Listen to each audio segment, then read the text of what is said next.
Let's consider how firms would behave under a market of perfect competition. Perfect competition is the most competitive market structure, and it would be similar to fishing and farming in the real world. So, perfect competition assumes that the industry has many small firms, and all of those firms are producing an identical product. These firms can enter or exit at will, and that means that the industry has no barriers to entry or exit. And each of these firms has to charge the same price for the good, and that's because the goods are completely undifferentiated. So customers would not be willing to pay one firm more than rival firms because all of these firms are selling the exact same thing. Each one of these firms then is facing an infinitely elastic demand curve. That means that the firm's demand curve is going to be flat at the going market price. So let's consider, for example, if the market price were $8 for a bushel of wheat, let's say. So here we're graphing the price and we're showing the quantity that's demanded, and we're drawing the firm's demand curve. So only in this case, when the demand curve is horizontal, will we have that the demand is equal to not just the price and the average revenue, as we saw with the downward sloping demand curve, but now in this special case, the demand is also equal to marginal revenue, so that price equals marginal revenue. And to understand why, just think about what happens to total revenue when the firm sells one more bushel of wheat. When one more bushel of wheat is sold, the firm's total revenue is rising by $8. So the price is equal to $8, as is the marginal revenue. So the demand curve is horizontal, and the supply curve for the perfectly competitive firm is going to be upward sloping and equal to the firm's marginal cost curve.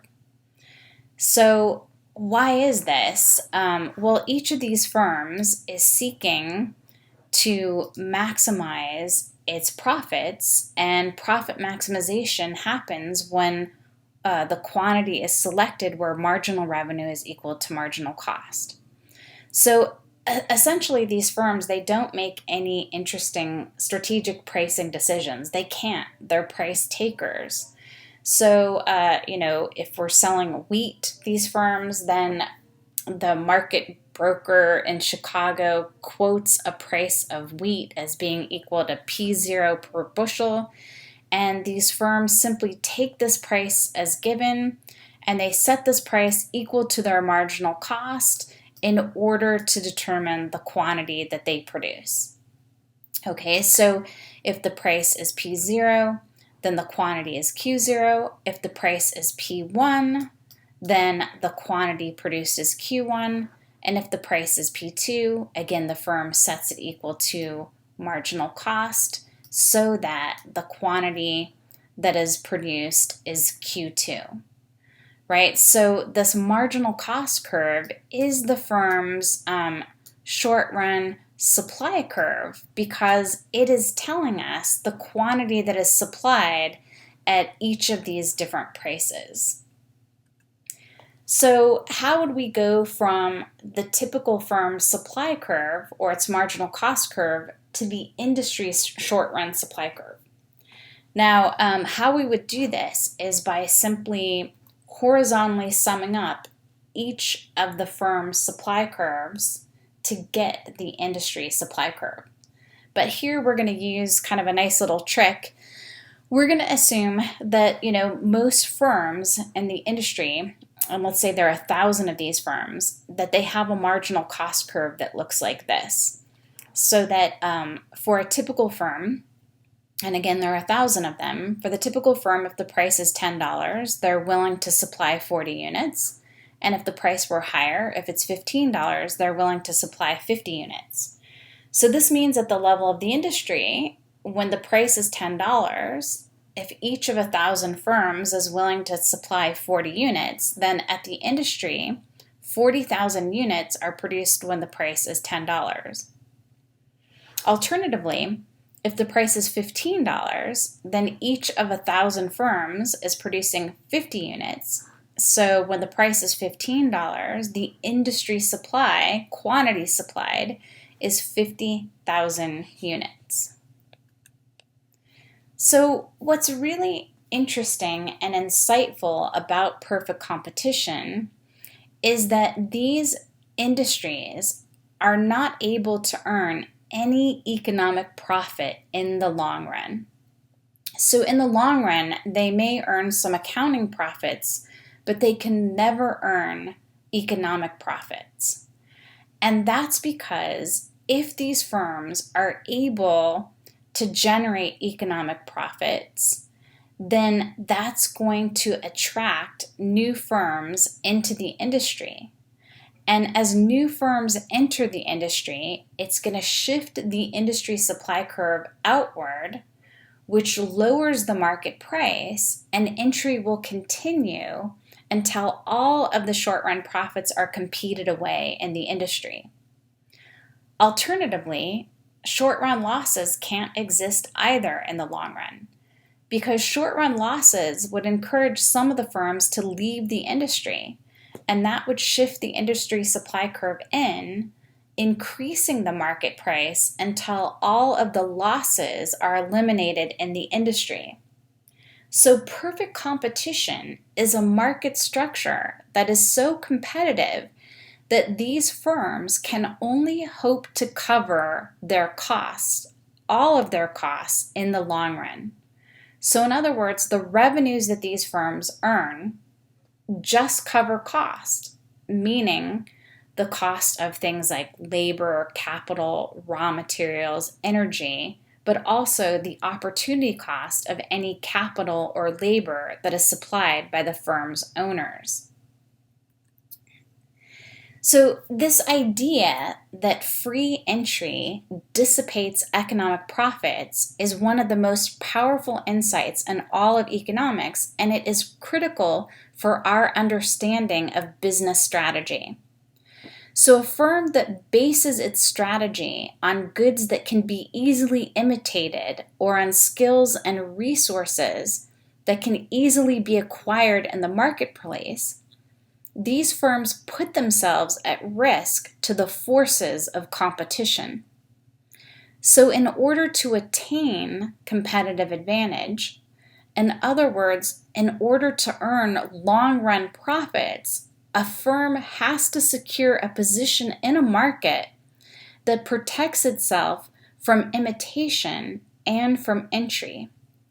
Now, it's interesting to realize that no matter what kind of market structure a firm is operating in, long-run profits come to an end through three means: through imitation by rival firms, through the entry of new firms, and also to the innovation of new technologies which may make the firm's product obsolete.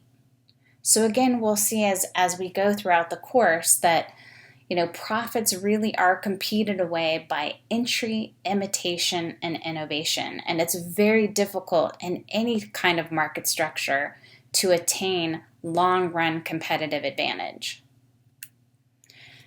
So the last thing we're going to do with our discussion of perfect competition is to look at the transition between a short-run equilibrium, where the typical firms are earning profits, to a long-run equilibrium, where the entry of new firms is going to compete away those short-run profits.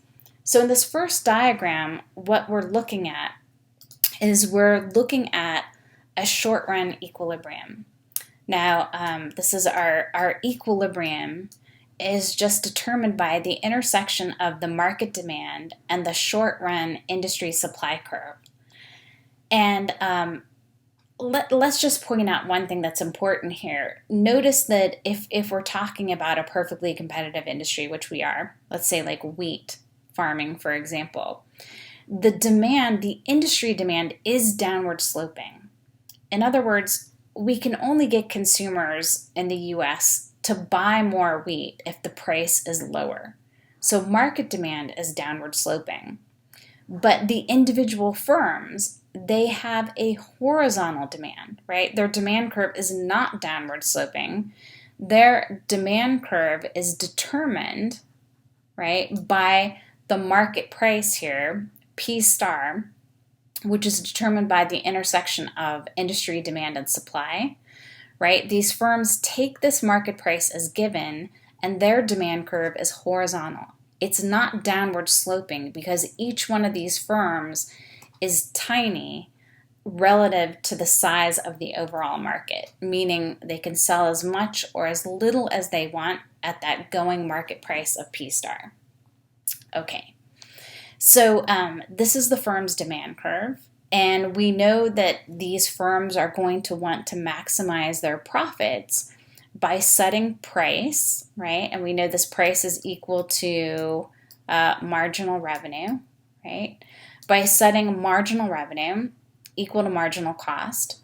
So the profit maximizing quantity of the firm is going to be Q star. Now notice that at this quantity, the price of each one of these units is P star, but the average cost of each one of these units is AC Q star. So we see that the price that the firm is receiving is greater than the average cost at this quantity. So the difference between price and average cost is the profit per unit.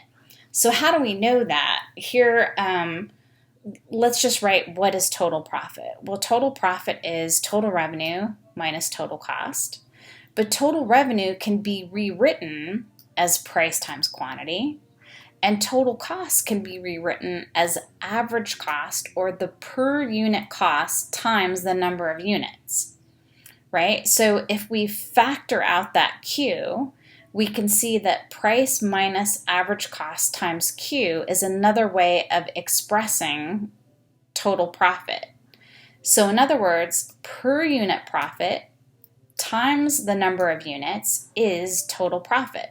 So that's what we're seeing on this graph, right? We're seeing that per unit profit is the difference between price and average cost. And then total profit, we would multiply the per unit profit by the quantity produced by the firm Q star.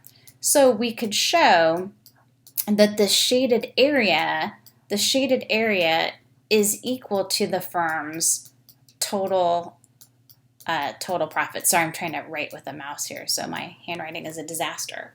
Okay, so this is the short run equilibrium of the firm, right? That point right there where price is equal to marginal cost. Okay, so these are good times, right, for a wheat producing firm because it's earning a profit. But unfortunately, there is nothing preventing other firms from entering this industry because they're able to see, entrepreneurs or other farmers, they're able to see that wheat is profitable. So this is going to attract new firms into this industry, and as new firms enter the industry, they're going to be competing away those short-run profits. So here, oops, I'm not sure. Let me just draw this in. I'm not sure what happened to my initial points here. All right, so just filling in the quantities, the equilibrium quantities for the industry and for the firm. So we started with our short-run equilibrium for the industry. Again, how do we know this has to be a short-run equilibrium for the industry? It has to be in the short run because at this equilibrium price, P star, we can see that the firms, right, that are setting price equal to marginal cost and producing this quantity Q star, we can see that they're able to charge a price, P star, that is above the average cost of producing these Q star units, right? So we know that the firms are making a profit. And these short-run profits are going to attract new firms into the industry. So the entry of new firms, as we increase the number of firms in the industry, the short-run supply curve is going to be shifting out from SS to SS prime, and this pushes the market price down from P star to P double star until all of these short-run profits are competed away. So how do we know that this is a long-run equilibrium point? We know it's a long-run equilibrium point because at this point, at this price, P double star, we see that the average cost curve of the firm is tangent to the firm's demand curve, right? In other words, price and average cost are equal in the long run. So again, in the long run, we cannot have any economic profit. So we'll put here that economic profit has to be zero in the long run. So this has to be a long run equilibrium point.